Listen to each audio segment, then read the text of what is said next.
Buenas noches a todos, muchas gracias por venir. Antes que nada, un agradecimiento a la Quinta de los Ombúes, especialmente a la señora Marcela Fugardo, su directora, que nos abrió tan generosamente el lugar más lindo de San Isidro para presentar un libro lejos.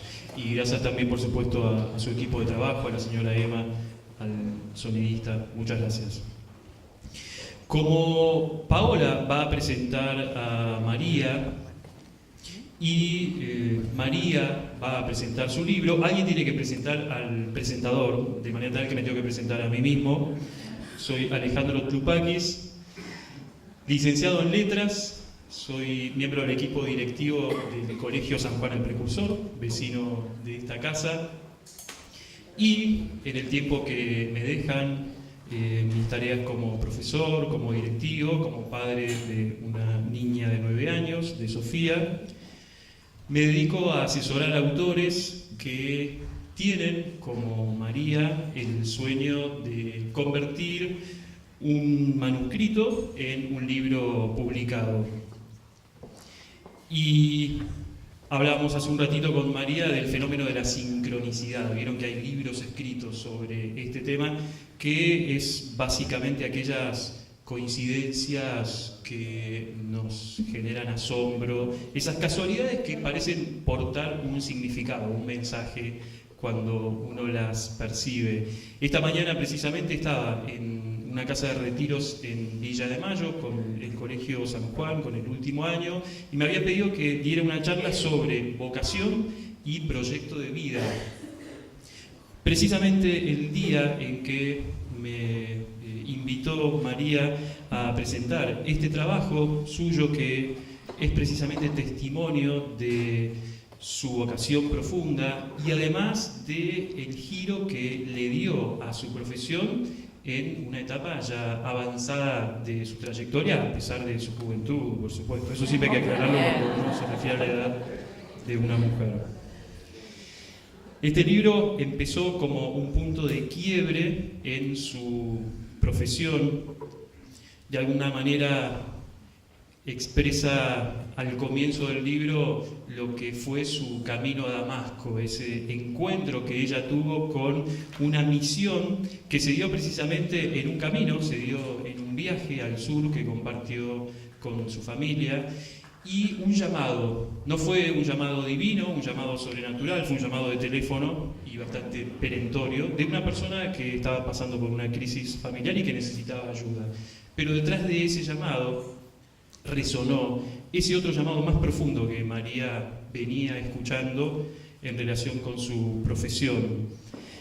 Y lo primero que a uno le genera es una gran admiración, porque realmente hay que tener valentía en instancias avanzadas del ejercicio profesional para replantearse los paradigmas de esa profesión y actuar en consecuencia, dándole un nuevo rumbo laboral a la vida. Eso exige mucho coraje, pero también es cierto que el sentido de misión contribuye a poder tener ese coraje, esa valentía.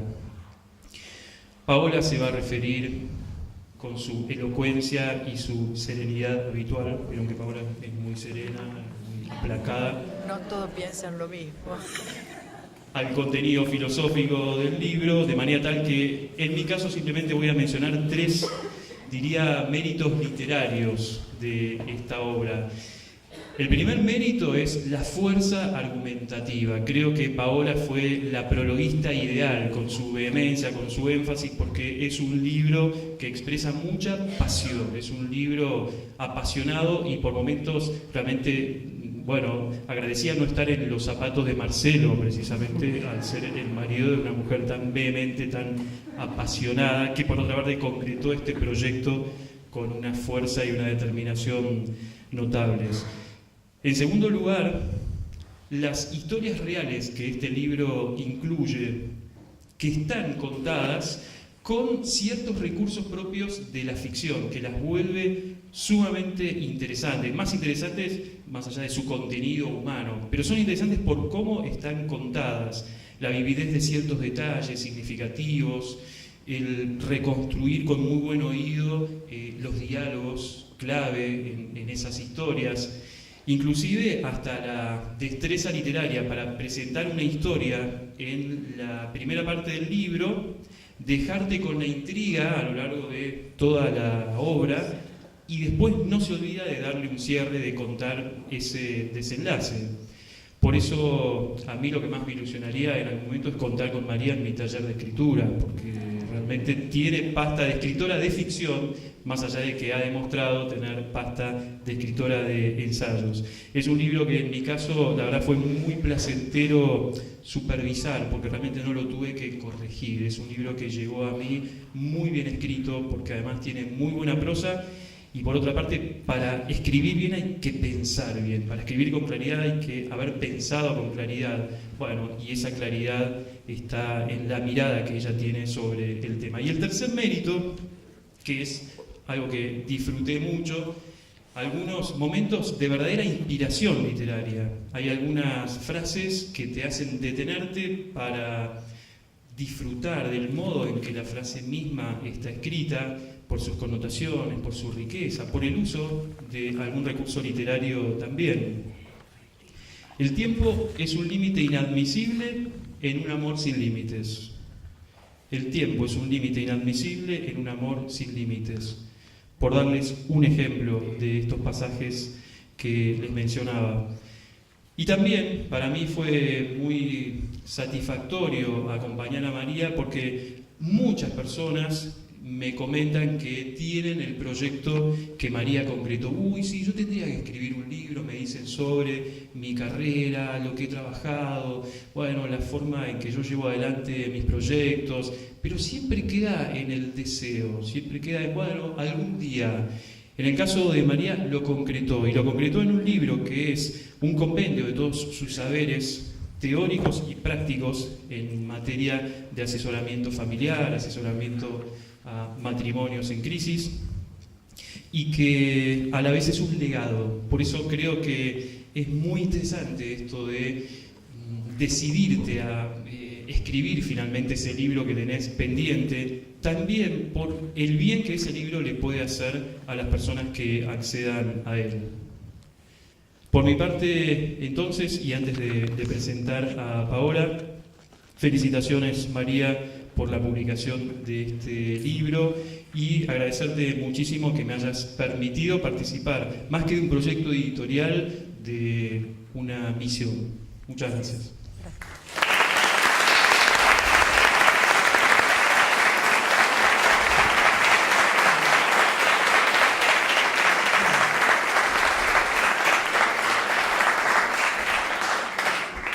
Muy bien.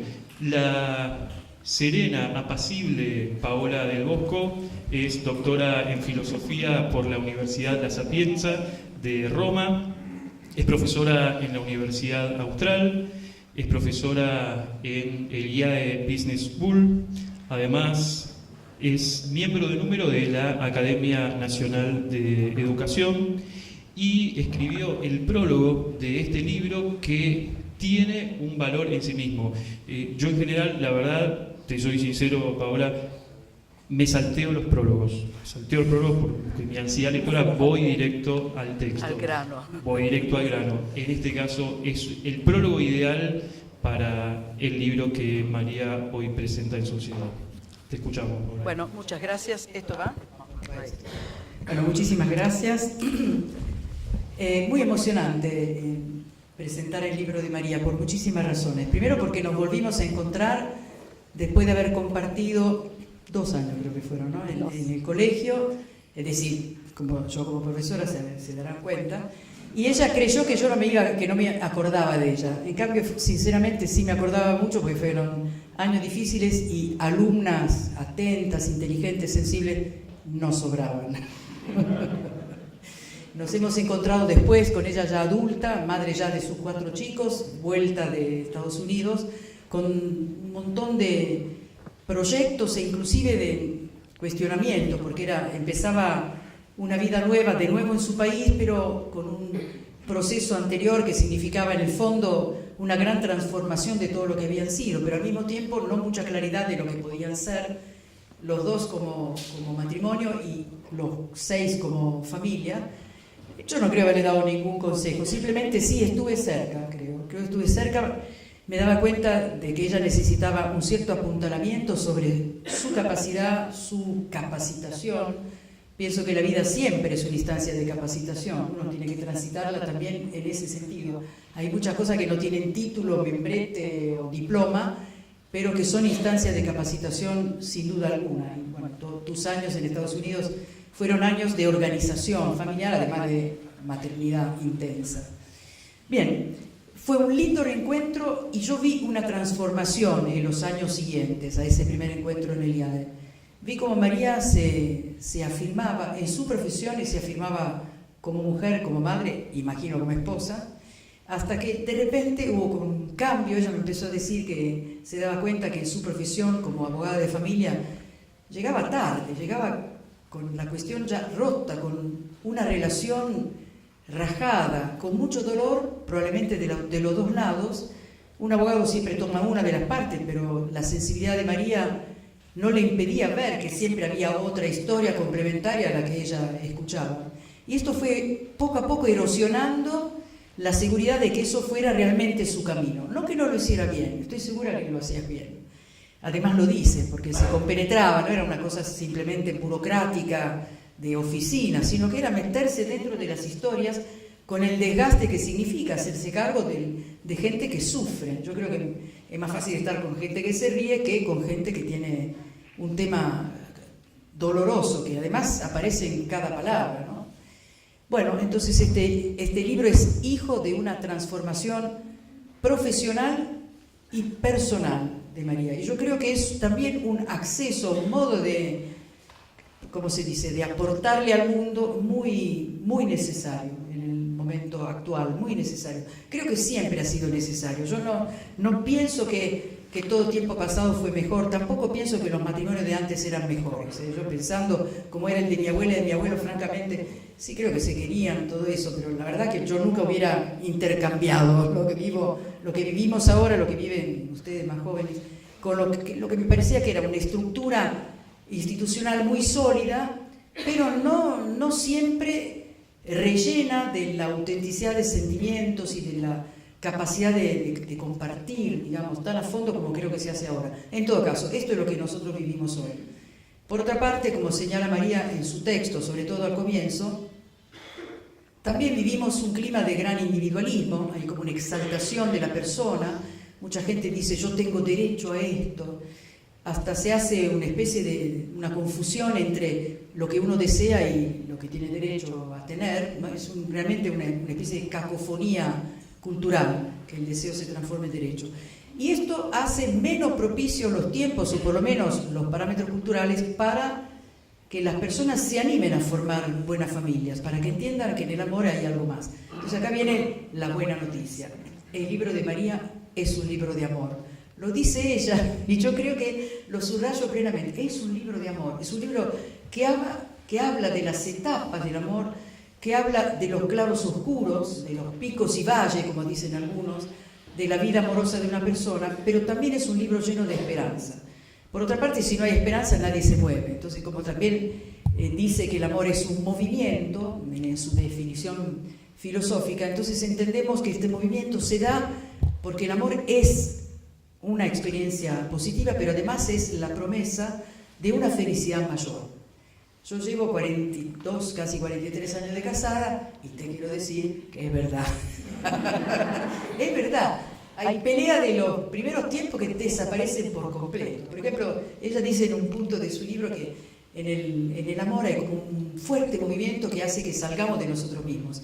Es un gran truco el enamoramiento, porque el enamoramiento es fuertemente centrífugo, porque la felicidad está puesta en la persona de la que uno se enamora, y la ve por todos lados, se multiplican los encuentros, todo apunta a él. En la época que había boletos en el colectivo, yo sumaba y siempre me daba el número, que era la letra inicial de mi marido, es típico, es así, es un enorme, los astros se alinean. Bueno, realmente es un momento de gracia importantísimo, porque nadie saldría de su yo, que es tan confortable, si no hubiese esta fuerza poderosa el caso mío, digamos, de la mujer, es él, no lo puedo explicar. Y esto ella lo refleja muy bien. No es todo lo que hay, eso no es lo único que hay.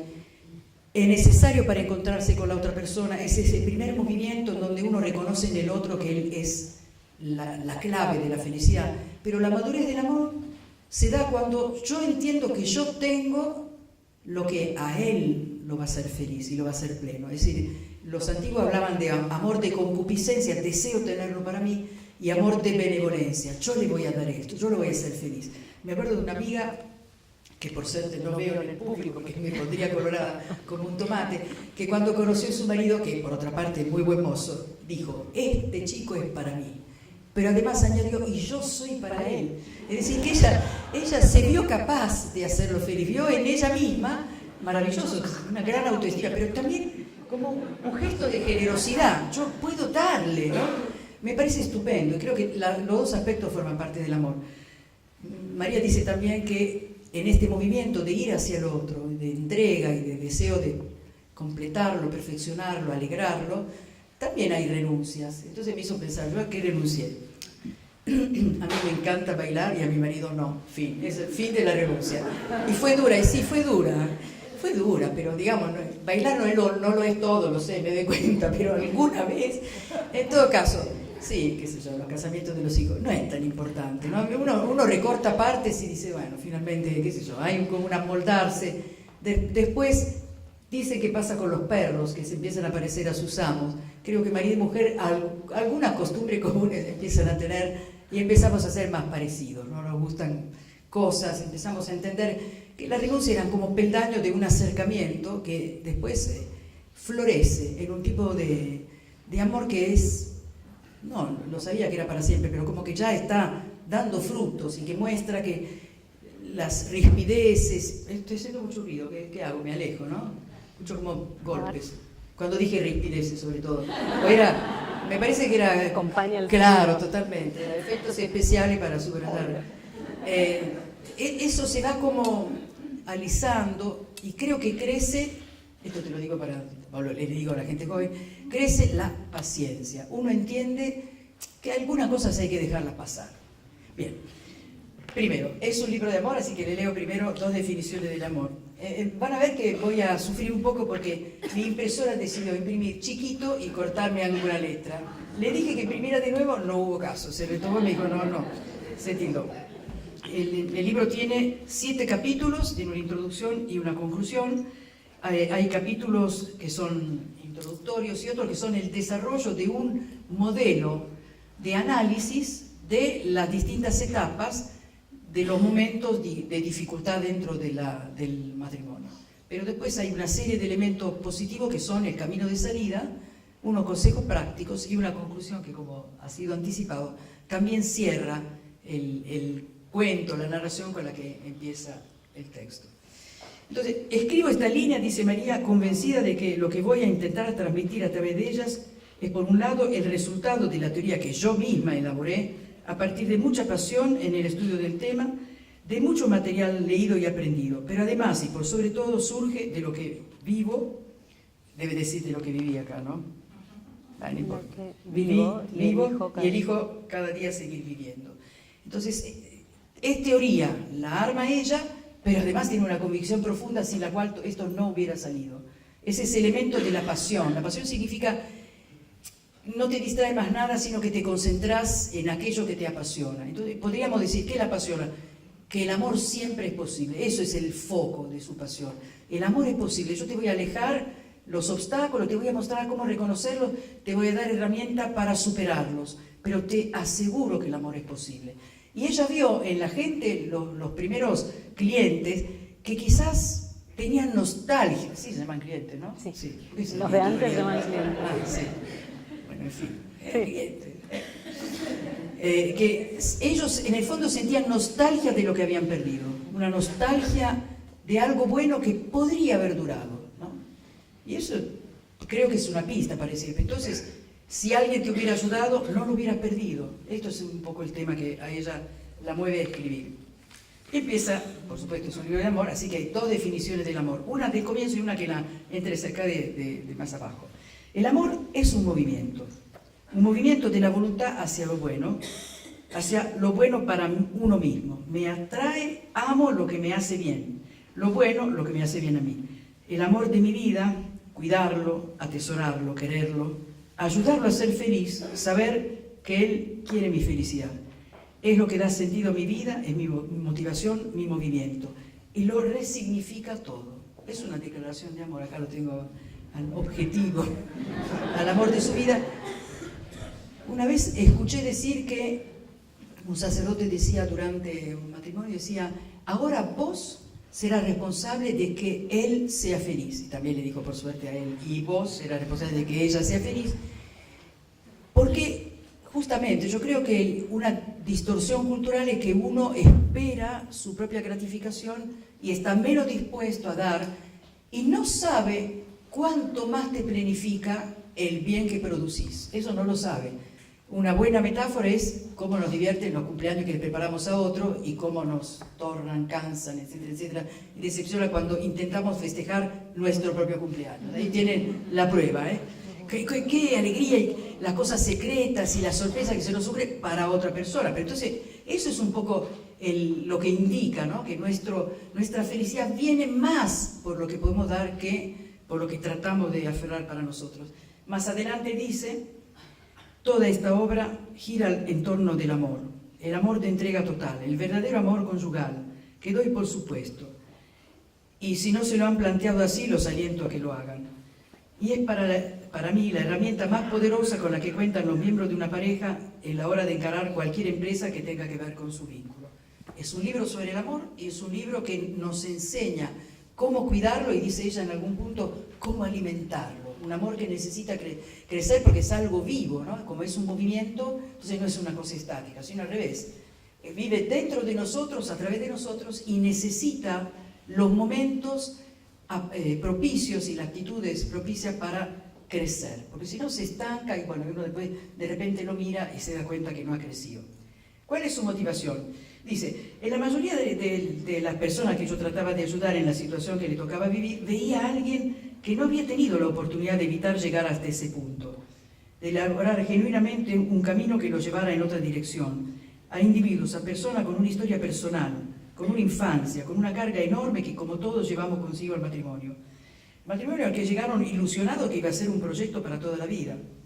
Veía parejas que se habían unido sin saber qué era entregarse, que habían decidido compartir sin tener idea de lo que es dar o darse, sin tener la dimensión de esta realidad, sin haber descubierto el maravilloso camino de felicidad propia que se abre al proyectar la felicidad del otro. ¿Qué tal? Por alguna dificultad no lo habían podido ver por sí mismos y lo más grave de todo, no habían encontrado una oportunidad de descubrirlo. Nadie se los había ayudado. Lo más probable es que no hubieran sabido a dónde o a quién recurrir para pedir ayuda, o ni siquiera que se les habría ocurrido pensar que podían pedir ayuda. Esta es la motivación. Ella se da cuenta que tiene algo que puede servirle al otro. Miren, hace poco leí que los emprendedores también tienen algo esto, tiene que ver, es decir, en el fondo una persona que es capaz de emprender dice, tengo esto que es una buena idea y con esto le mejoro la vida a la gente. Y entonces es un movimiento de generosidad el que alinea las fuerzas para dar al mundo, a la sociedad, a la comunidad algo que le hace falta. Y hay una gran alegría en ese dar. A ver si ella sonríe. Ella sonríe. Muy bien. Entonces, primero, bueno, en fin, eso lo dije un poco antes, que hay que dejar de lado muchas cosas cuando se trata de sanar el amor. Y ella nos propone distintas etapas, 4 etapas en concreto. Se las leo primero rápido.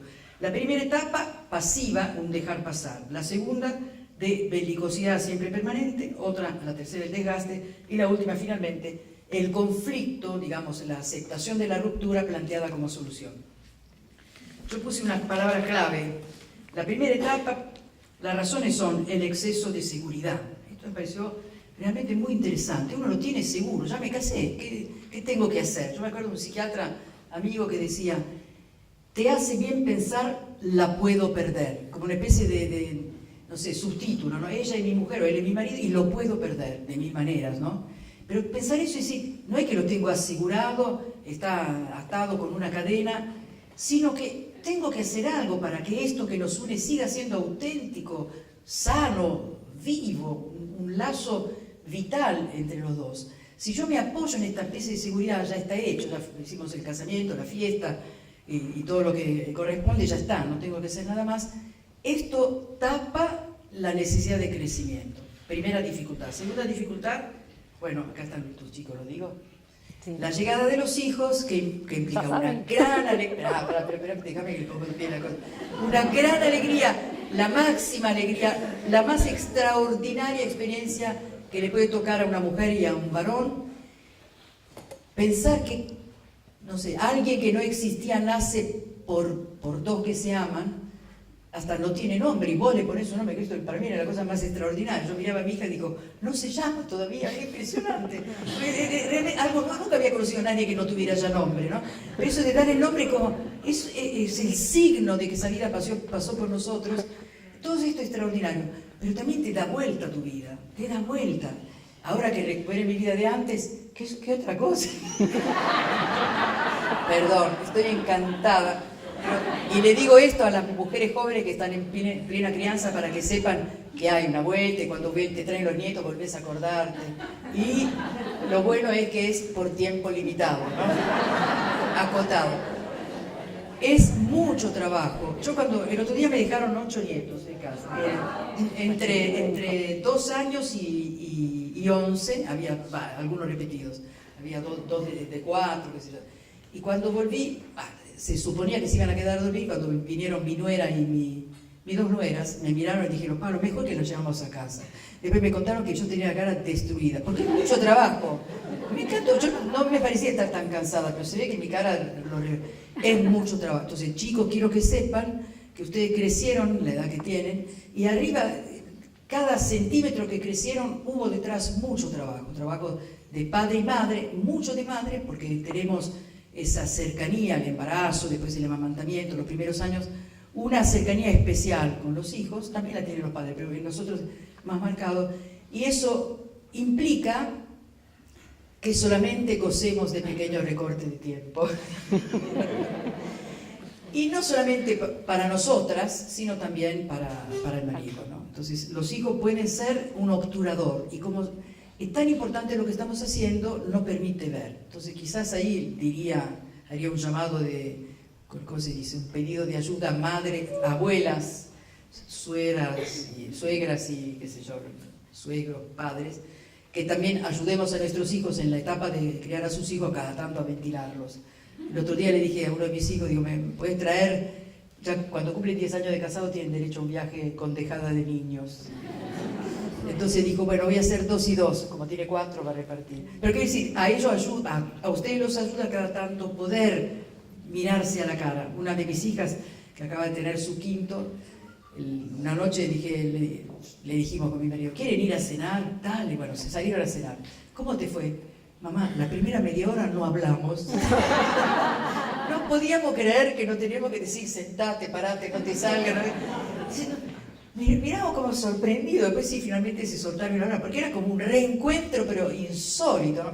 Que lo sabemos. Entonces, el exceso de seguridad la tengo atada, la llegada de los hijos, el cansancio, que es un acompañante molesto, que todo lo empeora, que hace que seamos menos pacientes, menos comprensivos, menos lúcidos, que tengamos tiempo corto de reacción y no tengamos tiempo de pasarlo por la aduana, a ver si es una reacción habilitada o no.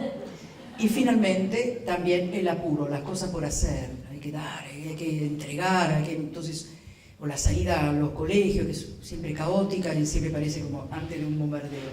Todo eso produce una tensión y produce ese ocultamiento de aquello que nos unía. Está oculto, está ahí, se supone que está latente, pero no se ve. Y el cansancio es doloroso y repliega. El cansancio, el apuro, esta continua exigencia hace que uno se repliegue, se proteja, inclusive del otro. Cualquier pedido parece siempre fuera de lugar, ¿no?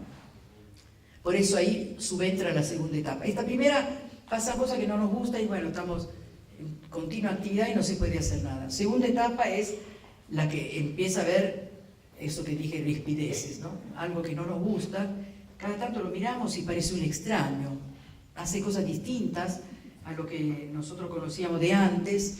Uno se siente solo, se siente muy solo, no tiene con quién hablar, porque si habla, empieza, ¿qué me está diciendo ahora? Empieza una cosa molesta, entonces uno se repliega, el otro parece un extraño, y finalmente empieza el pase de facturas, ¿no?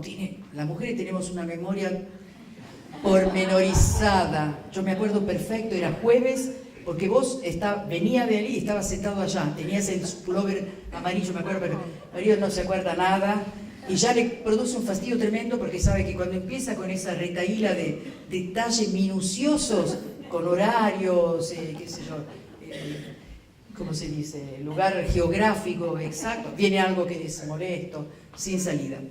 Bueno, ese pase de factura termina siendo recíproco, porque cuando uno es agredido, lo primero que hace, la primera forma primitiva de justicia es decir, vos también. Lo primero que si uno le hace el listado, dice, y vos también. Y vos también empieza. Entonces, claro, este es un verdadero desencuentro, que se vuelve caótico y que hace que la presencia del otro sea de por sí sola la mecha que enciende este fuego, que es casi inextinguible, porque a cada etapa molesta se le añade una segunda etapa molesta, que la agranda todavía más. Entonces, soledad por un lado, el otro como el extraño, y el pase de factura y las peleas. Bien, tremendo, ¿no? Debe ser fácil vivir eso, no digo que nunca me haya peleado, francamente, a pesar de que él cree que soy pacífica, en fin, lo soy por un esfuerzo de voluntad. No, quiero decir, soy una ex irascible, ahora soy apasionada porque la edad secundariza, lo que saben del temperamento. Uno se sitúa en el papel de víctima, y tenemos dos víctimas y dos victimarios, nunca se van a poner de acuerdo. Muchas veces en esa etapa, si hay un amigo, lo traen de testigo, y no hay nada más molesto. ¿Qué te parece a vos? Uno se quiere morir, quiere cavar un agujero, es el centro de la tierra para no contestar. Pero es el deseo de romper esa situación que los dos tienen razón, entonces nunca van a encontrar la manera de encontrarse a mitad de camino. Finalmente viene la tercera etapa. Esa tercera etapa es basta, no doy más. Dice María con palabras muy expresivas, tirar la toalla, ya no quiero más de esto. Y encuentran una especie de falsa paz, ¿no? Hay como, ¿vieron cuando la ola se retira? Mucho más. Cuanto más se retira, más fuerte va a volver. Entonces, ese momento ya no se agreden, no se hablan. Está retirándose la ola antes del tsunami. Es tremendo. Da miedo, ¿no? Vivir eso da miedo, y uno a veces lo percibe en amigos, por ejemplo. Es que eso lleva, digamos, a un lugar que ninguno de los dos quiere llegar, ¿no? Se ve, están dados, desde afuera se ve mejor, desde adentro uno no lo sabe y no lo percibe. Y finalmente eso brota en una ruptura, también porque se escuchan otras voces que con buenas intenciones quieren proteger a la amiga o al amigo, le dice, basta, viviste todo eso, ya aguantaste mucho, busca otra cosa, ¿no? Y María dice también con otra expresión muy pintoresca, es que no es verdad que muerto el perro se acaba la rabia, todo lo contrario, no es verdad. Entonces sí, matamos a este perro que era nuestro amor, que terminó mal, y la rabia nos queda un dolor y dura. Pasaron años y años, eso es uno de tus episodios, de tus narraciones, y sin embargo, como decía, hacelo bolsa. Hacelo bolsa. 10 años después del divorcio, ella no murió, digamos, murió el perro y no la rabia, y le dice, hacelo bolsa, 10 años después. En realidad bolsa es suave, dijo otra palabra, pero no la puedo, es muy literaria. Y yo la voy a repetir, pero entendemos el concepto, ¿no? Entonces, estas son las 4 etapas. Es interesante. El consejo no pedido es, paremos en la primera, no hace falta transitarla toda, mejor dicho, no hay que hacerlo. Entonces, para todo eso es necesario una serie de reflexiones. Primero, estos hijos que nos molestan, en realidad, ellos son también los que sufren. María dice, no se puede enfrentar esta dificultad sino con 3 fuertes actitudes que también podemos llamar, son nombres de virtudes, ¿no? La primera es coraje. Me encanta que venga del corazón. Coraje significa que el corazón responde con fuerza. El coraje es la capacidad de enfrentar y derribar obstáculos. Está buena, ¿no? Entonces implica algo enérgico, no es pasivo, todo lo contrario. Pero junto con él pone humildad, que es difícil, porque cuando uno está enojado se infla y el otro es el culpable, y es muy difícil que uno pueda verse con los pies en el humus, en la tierra, y ver hasta dónde llega, ¿no? Y qué es lo otro que creció de más, ¿no? En el fondo, ser humilde significa conocer los propios defectos. Yo me acuerdo de una frase de Héctor que yo decía, porque yo creía que vos eras perfecto. Y él me dice, ¿para qué te sirvió estudiar antropología? Qué suerte que me puedo reír. En el momento me dio mucha bronca, pero tenía razón. ¿Por qué él tenía que ser perfecto? Después me preguntó, ¿y vos sos perfecta? No, yo no soy perfecta, pero no quiero que vos te des cuenta. Porque quiero venderle un personaje, ¿no? La humildad es eso, es como asumir. Todos tenemos defectos. A veces los defectos se compensan y otras veces al revés, chocan uno con el otro, ¿no? El defecto que hace que sea incompatible un cierto tipo de convivencia hasta que se dé el giro oportuno para que encajen las piezas. Así que coraje, humildad y finalmente generosidad. La generosidad es la actitud que tiene que ver con la justicia y la supera, que significa generar bienes, que significa que los bienes son muchos. Entonces yo no los aferro, sino que los doy. Me doy cuenta que en esa capacidad de dar se multiplican. Uno lo ve claramente con la maternidad, creo que es una instancia de aprendizaje de la generosidad muy poderosa. Quizás no lo vemos o no se dice lo suficiente en la relación conyugal. Cuando más bien pensamos en la justicia, tengo derecho, esto es lo mío, vos también, qué sé yo, y no pensamos, ¿por qué no aflojar las cosas con un dar, ¿no? Primero hay que sanarse por dentro. Si uno está lleno de bronca, y lo que va a dar no es algo positivo. Y ahí viene el tema de los hijos. Los hijos sufren como nadie las peleas. Se sienten responsables y culpables por la desunión de los padres. Sienten una profunda inseguridad cuando perciben que entre los padres, a quienes aman por igual, hay desavenencias. Porque no van a saber a quién defender, por quién tomar partido, porque los dos tienen la misma valía y razón para ellos. Pero se les presenta la inmanejable contradicción de que esas dos personas que le dan seguridad se hacen mal el uno al otro. Y entonces, ¿qué es lo que cuenta? ¿Cuál es la verdad? Y como el amor hacia un hijo es inexplicablemente incondicional, vale la pena que sea gran motivación para luchar juntos, para seguir siendo nosotros. Porque si bien lucharemos por nosotros dos, tenemos más seres que de ese ser nosotros dependen. Y según cuán nosotros seamos, se verán fortalecidos. Esto está muy bueno. Puede ser un motor, puede ser un motor. Hay mucha gente que salió del atolladero pensando en sus hijos, yo conozco algunos, que les ha hecho bien. Como necesitamos una motivación extra, son una motivación extra, que además tiene la gran ventaja que son la motivación de ambos, ¿no? Que eso es lo que pone en línea.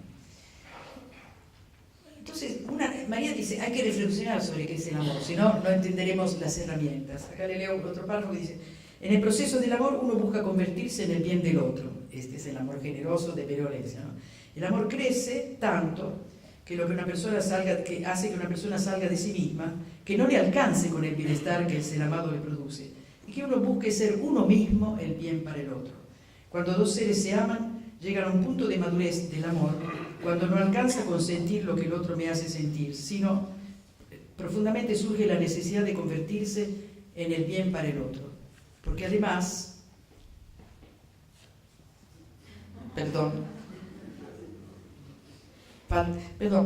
mi impresora me hizo una mala jugada, ¿sabes? Porque además el otro se mueve, percibe que el otro se mueve en el mismo sentido. No va a haber otra salida que el encuentro, que la fusión, que el abrazo eterno. Está bueno, la fusión del abrazo eterno, llena de sugerencias, ¿no? Entonces, si eso es el amor, ¿cómo hacemos? Primero, prepararlo bien. María te dedica un capítulo casi, ¿no?, al noviazgo, que es la preparación, que es totalmente contracultural, es fuertemente contracultural. Nosotros nos hemos acostumbrado a que el noviazgo no es tan importante. El noviazgo es un cuasi matrimonio, diría mejor, porque en cierto caso hacen la luna de miel antes y todo eso, después eventualmente se casan para tener hijos. Y eso no es una preparación suficiente. Puede ser muy divertido, qué sé yo, viajes juntos sin preocupaciones previas y la plata eventual que hubieran gastado para hacer un festejo la ubican en viajes. Esto es lo que el mundo lleva a ser, nuestra cultura lleva a ser. Y no pone el acento en un noviazgo como un periodo de preparación específica, que es para descubrir si yo y él estamos hechos el uno para el otro, si podemos crecer juntos. Parece que decía un refrán, no sé si de marroquí, que hay que estar de novios en las 4 estaciones para saber cómo es él en invierno, en primavera, verano y otoño, ¿no? Está buena la idea, va a haber transformaciones a lo largo del año, llamémosle meteorológicas, estacionales, y hay que ver si compatibilizamos. Está buena, es decir, el noviazgo tiene que tener una cierta duración de preparación. Y el noviazgo también es un tiempo de espera, de preparación y de espera. Lo espero el crecimiento, espero ver por dónde vamos, espero cómo lleguemos a resolver peleas, porque también se presentan incomprensiones, ¿no? Es importante, tiene etapas, tiene momentos en donde parece que nada sigue y de repente sí se resuelve. Por eso es una etapa muy importante que no puede ser salteada. Después de haber hablado del matrimonio, del noviazgo, María empieza a encarar la idea de que debe haber un proyecto matrimonial. Puede ser que lo que uno plantea en el noviazgo no va a ser exactamente lo que uno haga después, porque la vida sorprende, pero sí ambos habrán entrenado la capacidad de ver proyecto común, es decir, como lo que dice el libro, como unos otros. Puede ser, hay desarrollo de él y de ella, seguro, pero dentro de un marco, de un proyecto que es de los dos, que es el proyecto familia, que es el proyecto paternidad-maternidad, pero que también puede ser un proyecto de aporte a la comunidad, de algo que se haga entre los dos. La cosa buena es que los dos sean capaces de dar. Bueno, salté un poco. Veamos un poco las herramientas. Una herramienta fundamental, y quizás el palito que más frecuentemente pisan todos los matrimonios, y quizás los novios, es la dificultad de una buena comunicación. Digo algo muy común, ya lo sabemos, ¿no? Cada persona se comunica desde lo que es. La cuestión difícil es entender al otro desde lo que es el otro, que uno tiende a igualar lo que yo siento y el otro siente igual. En cambio, evidentemente la buena comunicación empieza siempre por una actitud de escucha atenta. ¿Qué quiere decir una escucha donde yo no me vea tentada en intervenir en lo que dice la otra persona? Sino al revés, dejar un espacio para que aparezca, se manifieste en el tiempo oportuno lo que la otra persona tiene para decir.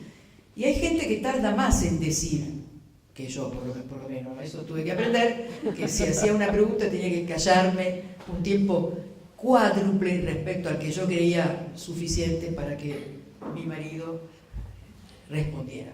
Es un tipo secundario, así que tiene que reflexionar y habla al cabo de una reflexión.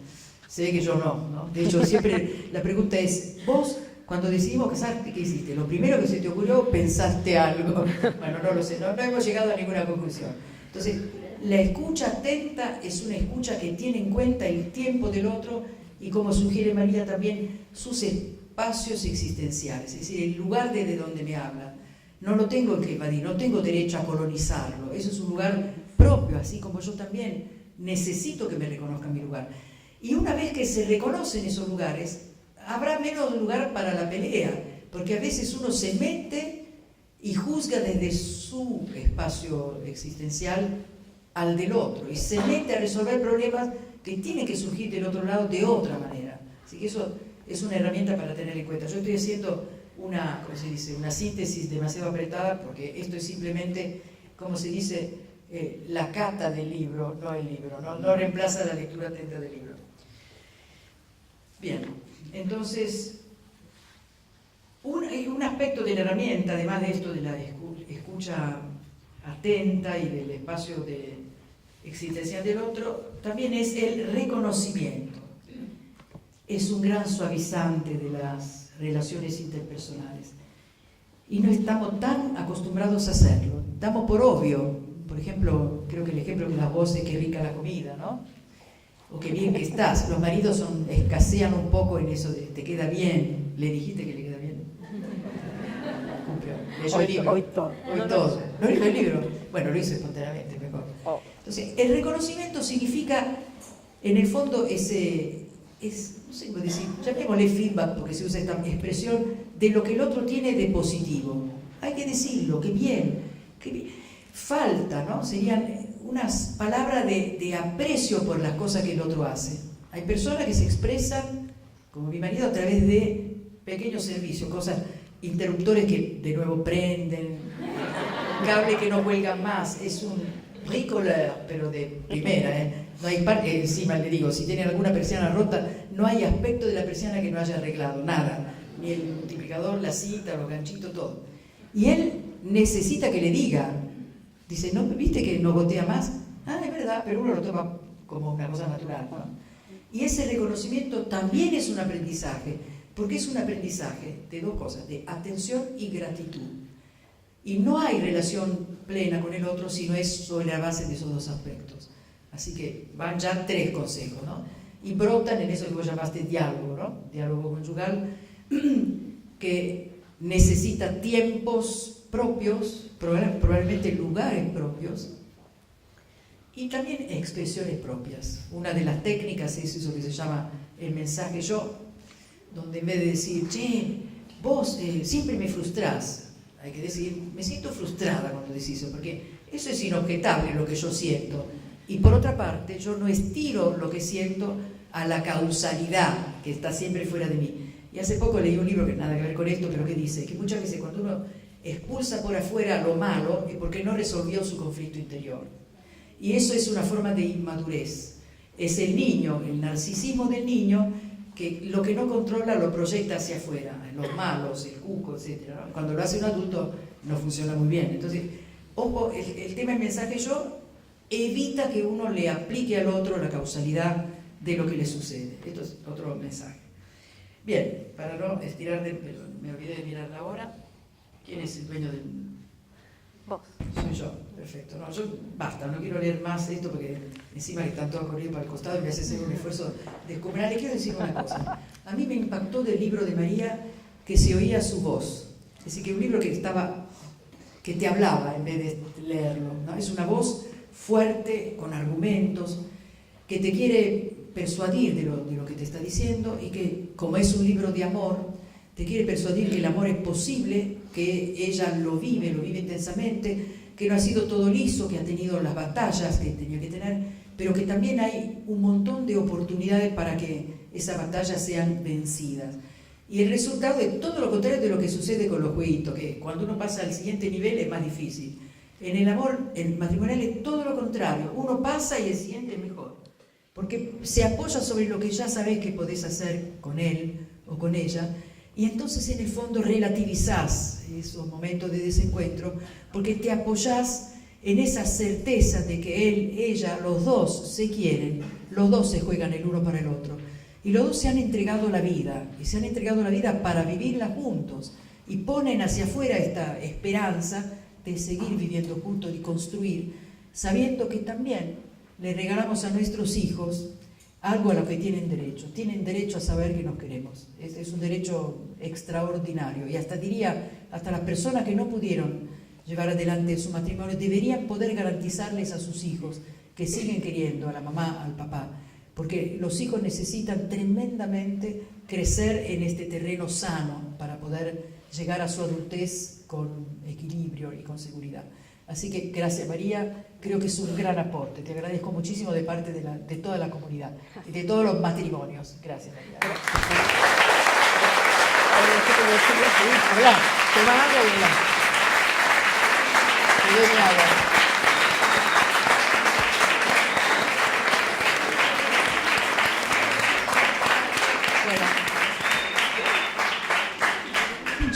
Bueno, como en el tenis podemos aprovechar el cambio de lado para los que están medio incómodos ubicados ahí en el pasillo si quieren pasar. Es más, acá hay un lugar adelante, al lado de la mesa, es un lugar estratégico porque van a estar cerca de los sanguchitos, de las bebidas.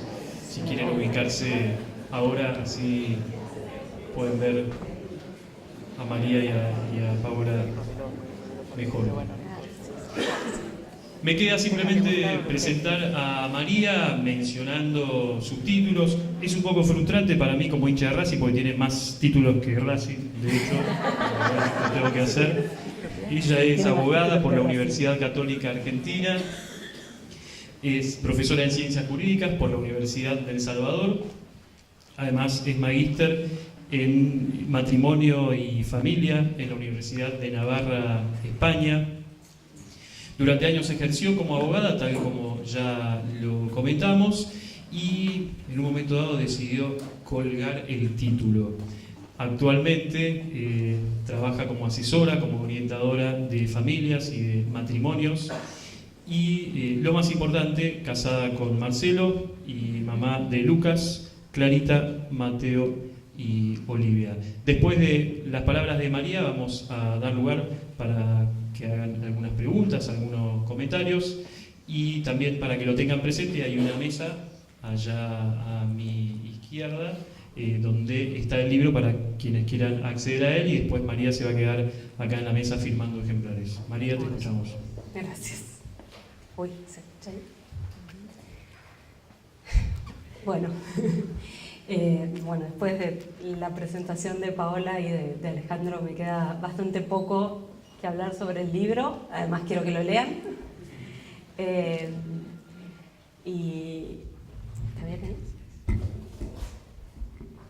Me toca la parte más emotiva de intentar mantener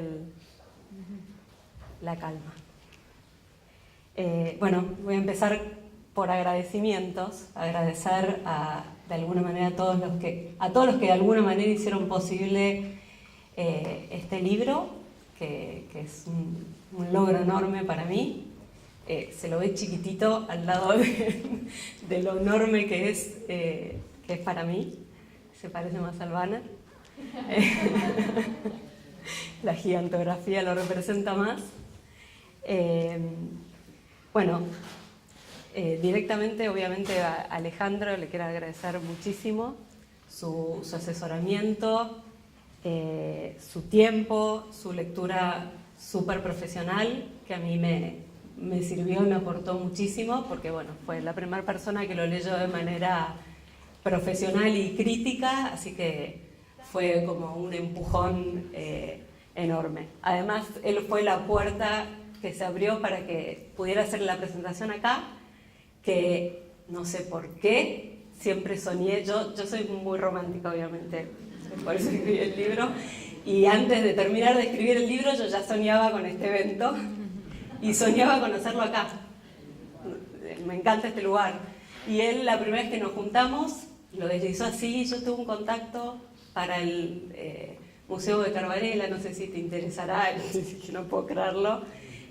Bueno, también es una señal de que esto nació con estrella, pensaba, porque se cumplió ese primer sueño delirante que yo tenía. Así que bueno, gracias por todo, Alejandro. Bueno, a Paola también, muchísimas gracias porque por todo, por haberse tomado este tiempo tan dedicado para leerlo con tanta profundidad y con tanto cariño. Gracias también por algo que se lo dije en privado, pero lo quiero repetir frente a todos los demás. Paula fue siempre para mí, vieron que siempre hay una figura que uno conserva en su vida como motivadora, y eso fue Paula, que me conoce desde que yo tengo 16 años. Acá hay un par de compañeritas del colegio a las que nada, nos padeció un poco Paula, pobre, pero bueno, fue profesora en cuarto y quinto año, y ella siempre, la admiré desde el primer día que la conocí, y siempre vio en mí cosas que eran invisibles para los demás, más en una edad así, ¿no? 16, 17 años. Y yo obviamente eso lo percibía, porque la mirada que tiene el educador y el docente, y esto para tantos docentes que hay acá, la mirada que tiene sobre el chico es clave, y eso lo percibí en Paula. Fue para mí, esa mirada me acompañó siempre, por más que hubo muchos años que no la vi, yo tenía la mirada esa de Paula que siempre me valoró, y me valoró por cosas que yo tenía y que otros no veían. Y fue siempre una figura que la providencia quiso que la volviera a ver, y que fuera un apuntalamiento directo y fuera ayuda y consejo para el camino que decidí seguir. Así que, Bueno, va. por todo eso. Lo Te lo mejor tenía sería que me agradecer. muriera ahora. Que me quedara como necrólogo. Bueno, me falta agradecerte el prólogo, porque el prólogo la verdad que nos sacó más de una lágrima recibirlo, porque es un perfecto resumen y reflejo de lo que quise transmitir con el libro. La verdad que muchas gracias. Se me escape. A ver, perdón, pero ¿ves? Todo esto seguía de Sobre vos. celeste, no, digo, azul sobre celeste no es una buena idea. Gracias también gracias a todas las personas también que se acercaron a mí buscándome como profesional, ejerciendo la abogacía en familia, porque esas personas en una especialidad tan sensible como es el derecho de familia abren el corazón, no te traen nada más que un caso a la mesa, sino que traen su vida, traen su intimidad, te abren la puerta a cosas muy sensibles y de mucho dolor, y yo sentí siempre que me tuvieron mucha confianza y me enseñaron mucho. La verdad que sin esa parte, porque bueno, alguna vez alguno me ha confrontado de, bueno, ¿por qué si estás haciendo esto no estudiaste psicología directamente? Porque probablemente no hubiera estado, no me hubiera confrontado con el conflicto y con ese dolor, que fue lo que al final me movilizó a decir, bueno, acá se puede intervenir desde otro lugar. Así que toda esa gente que forma parte de mi historia, les estoy profundamente agradecidos y tienen mucho que ver con el libro. Algunos están ahí reflejados, ocultos, pero están ahí.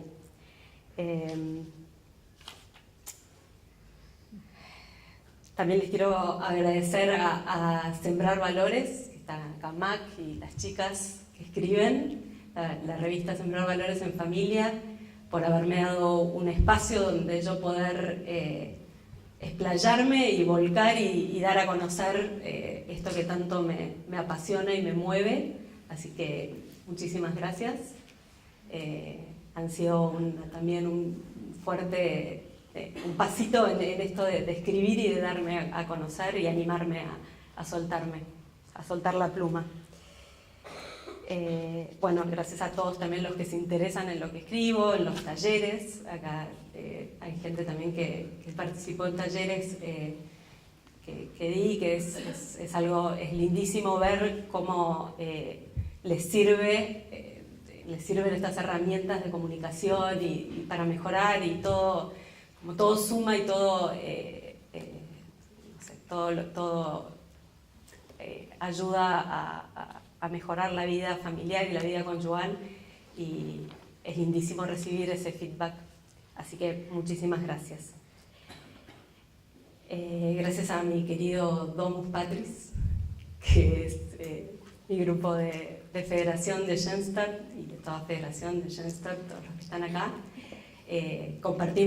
Por compartir conmigo, y sobre todo este último tiempo fue muy fuerte y fue el tiempo de consolidación del grupo, y la verdad que compartimos esta experiencia de ser matrimonio y de crecer como matrimonios, y yo les recomiendo a todos los matrimonios que encuentren un espacio, no importa dónde ni de qué color, pero un espacio en el que encontrarse con otros matrimonios para compartir la vida, y compartir estas experiencias, porque fortalece, ayuda, desmistifica un montón de cosas, y sobre todo esto de ver que es gente normal, gente con desavenencias, con momentos de crisis y con todo, pero que la luchan y apuntan a encontrarse con otros que los apuntalan a su vez. Es muy importante.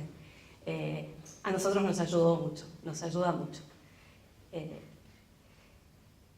Bueno, gracias a mis hermanos y a los hermanos que mis hermanos me regalaron, porque la verdad que son un testimonio vivo desde cada uno, desde su individualidad, desde su especial forma de ser, de que vale la pena lucharla siempre para seguir adelante con la vocación que eligieron. Así que gracias. Gracias a mis padres también por todo, por tanto, y como no podría terminar nunca de agradecerles. Por ahí solo les resumo que lo último que me aparece, que es agradecerles la pasión y la ilusión que le pusieron a festejar sus 50 años de casados. Eso es un testimonio vivo de lo que es el amor para toda la vida, ¿no? Ilusionarse con una celebración de 50 años de casados como si estuvieran preparando su casamiento fue un gran ejemplo para todos. Así que gracias por eso, que lo resume todo. Gracias a mis hijos, Lucas, no lo veo por ahí.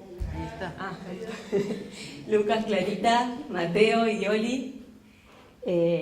Bueno, por todo el aguante que me hacen, por toda la paciencia que me tienen de estos cambios de mamá, de estados distintos, de bancarme estudiar contra el calendario. Cuando eran sus vacaciones yo estaba en los exámenes y la verdad que me tuvieron mucha paciencia, me han visto escribir, me han visto encerrarme, me bancaron un montón y no la pasaron tan mal. No están muy traumados, no. Así que gracias y gracias por todo lo que me enseñaron y me enseñan todos los días. Bueno, gracias a Marcelo por todo con mayúsculas, por quererme como me quiere, por bancarme en cada locura que se me ocurrió hacer. Y no solo bancarme, sino alentarme a que lleve adelante cada locura. Ese es mi primer motor, mi primer fan. Y cuando yo digo, che, se me ocurre que por ahí hago, no sé, sí, te anotás, lo haces. Nada, es impresionante. Si no lo hubiera hecho si no estaba él conmigo. Y por estar seguro, y esto se enoja que lo diga, pero lo voy a decir, por estar seguro a veces antes que yo misma de que todo lo puedo. Es un espejo en el que me miro y todo brilla. Y agradezco eso, su paciencia, su confianza y sobre todo por dejarse querer por mí como se deja querer. Porque bueno, lo que hace con eso es dejarme a mí completarme y cumplir mi vocación. ¿Qué es eso? Es querer. Y por formar conmigo este matrimonio perfectamente imperfecto. Que de eso se trata. Porque nos obliga a siempre movernos todo el tiempo de la comodidad, del estado de comodidad, para poder buscar nosotros mismos el equilibrio, ¿no? Si fuera perfecto sería muy aburrido. Entonces, para todos aquellos que me vean pelearme, enojarme, y ¿ves? Después escribe libros aconsejándole a la gente, ya los deshabilito. O va a grupos de matrimonios, todos esos comentarios quedan deshabilitados. Porque todo eso no nos salva de enojarnos, pelearnos, matarnos a veces, porque además es Tano, nada en contra. No nos salva de eso, sino que lo que hace es, y eso lo trato de dejar en claro en el libro, hace que registremos que eso nos incomoda. Eso es lo importante. No tanto busquemos los grupitos, la lectura, el taller, para no pelearnos más, sino para registrar que ese estado es incómodo y nos molesta. Y entonces ahí es donde vamos a agarrar las herramientas que aprendimos en el tallercito, en el libro, en el no sé qué, para poder salir de eso. Entonces lo importante es incomodarnos. Y preocupémonos el día que no nos incomodemos, el día que no registremos la etapa, esa es la preocupación. Así que ahora me quedo totalmente tranquila porque no voy a ser juzgada o el que me juzgue les voy a decir, yo ya les avisé. No soy ninguna autoridad, nos seguimos peleando.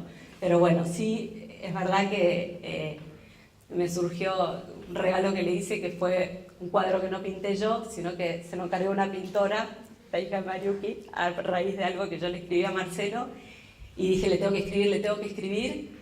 Y el poema surgió una mañana que yo estaba re triste porque nos habíamos peleado la noche anterior. Y dije, bueno, me voy a sentar y voy a decir, por qué, voy a tratar de expresar por qué me pone tan triste estar enojada con Marcelo. Y ahí salió. Porque eso es, de eso se trata.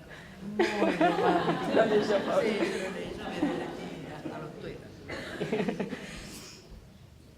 Bueno, gracias a Dios y a nuestra Madre del Cielo, por supuesto, porque nada, no me dejan nunca, no me sueltan nunca y aún en los momentos difíciles y siempre cuando uno mira es que estuvieron ellos en nuestra vida y presentes siempre y soy una, había puesto, es un poquito exagerado, como hija directa o algo así, pero me siento muy mimada y muy bendecida. Muy bendecida. Y por último, bueno, espero no haberme olvidado de nadie, todos los que están acá presentes están incluidos en mi agradecimiento. Un poco cómo surgió este libro, me decía Alejandro que tratara de contar, y bueno, un poco ya lo contó Paola, lo reflejó muy bien, y Alejandro también, de esto de que surge de un enfoque nuevo que yo le quiero dar quizá a la profesión, que me incomodaba. Muchos dicen, claro, lo que pasa es que el derecho en familia es tan desgastante porque las historias son... Y no era eso, porque les puedo asegurar que también estar frente a un matrimonio que está pidiendo ayuda para... también uno se mete en cosas que son desgastantes, sino que no era eso, sino que yo intentaba siempre enfocarme en las personas desde su dolor y desde lo que estaban pasando y desde el dolor del otro. Y al final te das cuenta que a vos te llaman porque sos abogada de familia, listo. O sea, yo era abogada, vení a divorciarme, vení a aumentarme la cuota alimentaria, vení a representarme a mí para enfrentarme con otra persona. Y no me salía, lo hice, no es que no lo hice, pero no me alcanzaba y veía mucha inquietud, mucho dolor. Y bueno, y también uno no puede evitar encontrarse con su propio camino, el que hizo para fortalecer el matrimonio, para lucharla, porque hay que lucharla todo el tiempo. Es decir, muchas de estas personas no tuvieron esta posibilidad. Entonces yo tengo que tratar de poder darles esta posibilidad. Y vienen al divorcio o a la separación como la solución a un conflicto. Y eso es lo primero que quiero decir. No es una solución a un conflicto. A veces es el camino o el punto de llegada al que inevitablemente hay que llegar. A veces sí, no soy una negadora de esa realidad, no, por favor no. Pero digo, no sin antes explorar alternativas y explorar soluciones que no todo el mundo sabe que están, y además estamos en una sociedad, en un momento del descartable, de no sirve, lo tiro. Me encantó las palabras que puso Paula en el prólogo, hablando del cirujano que solo corta con la tijera y no sutura, ¿no? O sea, pareciera que ese es el profesional de la pareja. Corto por lo sano y no enmiendo, no. Y bueno, humildemente ese fue mi inquietud y mi camino y mi intentar desde los talleres LESI, que nosotros los transitamos con Marcelo, y después me hice animadora y los trato de transmitir, y la comunicación es la base de todo, y la falta de comunicación es la base de muchas rupturas. Así que empezar por la comunicación es fabuloso. Y bueno, después el profesorado, que todo fue en función de esto, que fue tener herramientas pedagógicas para poder transmitir esto, y además poder acceder a las instituciones educativas, que me parece que es donde todo se empieza a cocinar, ¿no? Y después, bueno, el máster ya de Navarra, que lo que hizo fue abrirme la cabeza y llenármela de contenido, ¿no? Estábamos en un momento en el que el matrimonio, y más desde el punto de vista donde yo lo veía, que era en el litigio, el matrimonio se estaba vaciando de contenido, y se está vaciando de contenido, y se vació, de hecho. O sea, para la ley no hay deber de fidelidad, no hay deber de cohabitación, no hay matrimonio prácticamente. Entonces, estos 2 años fueron para llenarlo de vuelta de contenido, y yo gráficamente muchas veces a mis alumnas se los decía, les traía un par de los libracos que me había tenido que estudiar en Navarra, y el pedacito del Código Civil donde se define el matrimonio, y esto es lo que se vació de contenido, y todo esto es el matrimonio. Entonces, lo que intento es transmitir todo lo que es, y que vale la pena saber qué es y intentarlo. Y quiero... bueno, y por último, otra cosa que me motivó, que me va a acompañar toda la vida y que está en un capítulo del libro, fue una frase muy sabia, por eso la quiero decir en voz alta, y yo sé que todos la van a leer, pero además se las quiero ya contar para que les dé más intriga, que fue algo que me dijo el padre Juan Pablo, que es un padre con todas las letras para mi marido, para mí, después lo conocí a través de él, y que fue, además tuvimos la fortuna de que nos casara. Y yo, bueno, cuando volvimos de... ¿Cuánto una intimidad? ¿Puedo? Cuando volvimos de vivir en Boston casi 6 años, volvimos en un momento de... O sea, llegamos y fue un momento de sacudón para el matrimonio. Creo que fue una de las... Quiero decir crisis porque crisis no es una mala palabra, sino que es una palabra que, no sé, la filósofa por ahí me corregirá, sacude y... Dividir acá, lo sospechaba. Hay que ver lo que se va, digamos. Entonces te sacude, supongo. La estructura anterior ya no funciona. Y entonces te obliga a moverte. Y hacer. Nada, estábamos con 4 chiquitos, una que había nacido hacía 4 meses, ahí está. El colegio, el más grande, nos habían dicho que no, faltaban 2 meses para que empezara el colegio, no teníamos casa, era un momento un poquito complicado, laboralmente también, todo nuevo. Bueno, cada uno estaba en un tubo, estaba cada uno en un tubo y cada uno a su vez, son esos momentos que cada uno le exige al otro que esté 100% para uno. Y ninguno de los dos está ni un poquito para el otro, está pensando en resolver lo suyo. Así que estábamos desencontradísimos. Pero a mí me molesta eso, o sea, me molestaba, y los hombres por ahí que se van a trabajar y vuelven, listo, o sea, ya pasará, pero a mí me inquietaba mucho.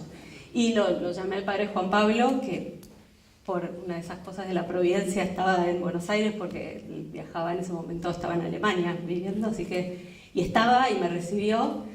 Y yo me puse a llorar, obvio, era lógico, y le decía a Juan Pablo, ¿sabes qué me pasa? Yo soñaba que el matrimonio, o mi matrimonio, iba a ser un cuento de hadas. Y yo obviamente lo que esperaba, mirándolo con cara serio, él me observaba mucho, yo dije, él me va a decir, claro, boba, bienvenida al mundo de los adultos, no es un cuento de hadas. Yo ya tenía todo como definido qué me iba a contestar. En cambio, Juan Pablo me confrontó, me miró y me dijo, ¿vos soñaste que iba a ser un cuento de hadas? Nunca abandones ese sueño. Yo me quedé como, no lo abandones. O sea, es tu sueño, vos esperabas esto de tu matrimonio, aspira a eso y seguí aspirando a eso.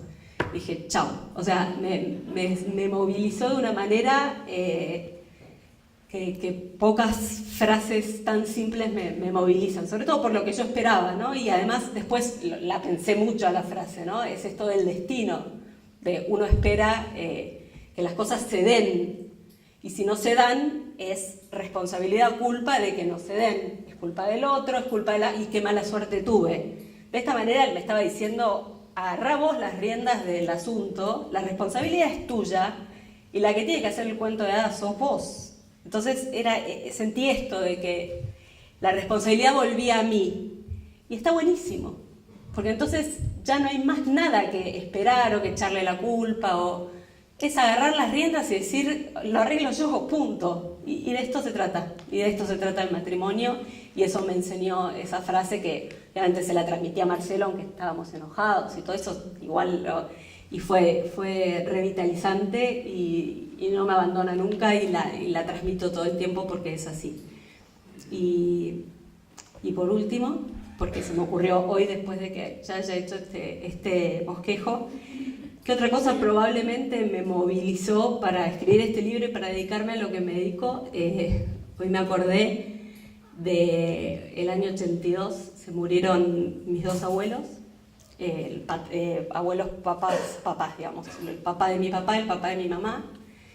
Yo tenía 10 años y esas vacaciones que siguieron, mi abuela mami Juanita, mi abuela materna, vino con nosotros de vacaciones. Y no era especialmente, acá están sus hijos presentes, no era la abuela que te quiero mucho y que te comía besos, no era su forma. Era la abuela que te expresaba el afecto cocinándote ravioles, ñoquis, que eran mis preferidos, fideos, y solucionándole la vida a todo el mundo, la omnipresente, pero no era especialmente cariñosa. Y yo estaba caminando con ella y de repente como que se quebró, se desvaneció, parecía que se iba a caer. Y me quedé, y se puso a llorar. Abuela así toda, y que no expresaba, además estoica, que no expresaba mucho sus sentimientos, se puso a llorar. Y yo, chiquita de 10 años, la miré llorar y le dije, ¿qué te pasa? O sea, ¿por qué llorás? Era la primera vez, no, la había visto llorar cuando se murió papi. Y me dice, porque lo extraño a papi. Papi es mi abuelo. Y para mí, yo no me maravillé de lo que decía ni me impresioné. Fue una frase completamente natural, obvio, lo extraña. Se murió papi, el amor de su vida, y lo extraña. Entonces hoy decía, eso es. O sea, yo lo viví como que, obviamente la miré a mami y dije, eso es lo que yo voy a tener. Listo, voy a tener eso. Voy a llegar no sé, a ser viejita y se va a morir María y lo voy a extrañar. Es eso. Entonces, creo que ahí puse la vara. No, algún día. Cuando sea viejita.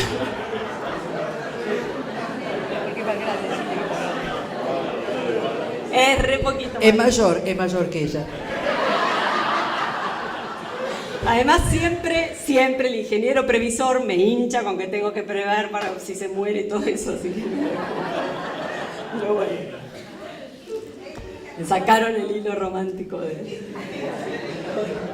Pero es eso, o sea, yo tuve ese ejemplo que era lo más normal del mundo. Era obvio que una persona... Y después me empecé a encontrar con la realidad de ver la vieja que dice, por fin me lo saqué encima, o no lo banco más, o todos esos mensajes. Pero no era lo que yo viví de mi abuela, que se puso a llorar y que yo la tenía que consolar porque lo extrañaba al marido. O sea, era una ternura que después no sé si la volví a ver tan... Entonces dije, bueno, lo que me motiva es que yo les quiero contar esa historia. Y eso es lo que intenté hacer. Lo hiciste muy bien.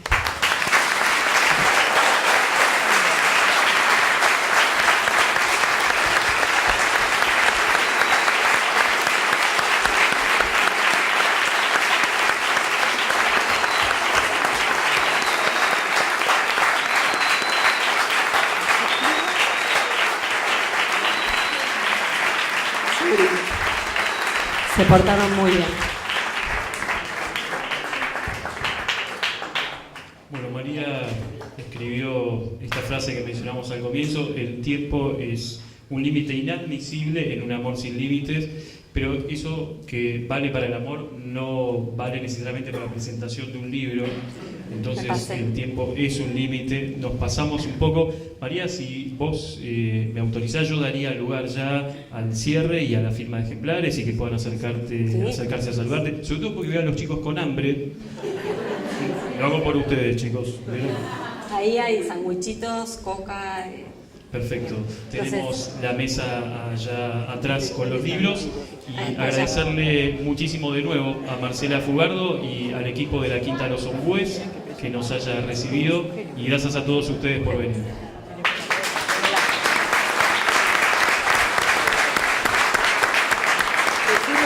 ¿Quién dibujó la carta? Juan Pi. Ay, Juan Pi.